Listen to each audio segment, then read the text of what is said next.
Hi అండి. ఈరోజు మనం ఎంతో టేస్టీగా ఉండే గుమ్మడికాయ హల్వా ఎలా చేసుకోవాలో తెలుసుకుందామా అయితే? దీనికోసం ముందుగా బాండల్లో ఒక టేబుల్ స్పూన్ నెయ్యి వేసుకొని, నెయ్యి బాగా వేడైన తర్వాత అందులో కొన్ని జీడిపప్పు, ఎండు ద్రాక్ష వేసి బాగా ఫ్రై చేసుకొని పక్కన పెట్టుకోవాలి. ఇక్కడ ఈ రెండే కాకుండా మీకేమైనా ఇష్టం ఉంటే బాదం అలాంటివి కూడా యాడ్ చేసుకోవచ్చు. ఇలా వేయించుకున్న వీటిల్ని పక్కన పెట్టుకోవాలి. ఇప్పుడు ఇదే బాండల్లో మరొక టేబుల్ స్పూన్ అంత నెయ్యి వేసుకొని, ఇందులో బాగా తురిమిన 2 కప్పుల వరకు గుమ్మడికాయని వేసుకోవాలి.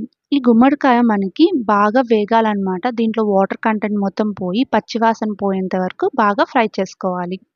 సో, ఇలా ఫ్రై అయిన తర్వాత మీకు రుచికి సరిపడా బెల్లం వేసుకోవాలి.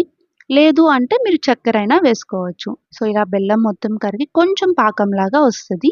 సో, ఈ సిట్యుయేషన్‌లో ఇంకొక టేబుల్ స్పూన్ నెయ్యి వేసుకొని బాగా మిక్స్ చేసుకోవాలి. సో, ఇలాగ పాకంలో మనకి ఈ గుమ్మడికాయ వేగితే ఇంకా చాలా టేస్ట్‌గా ఉంటుంది.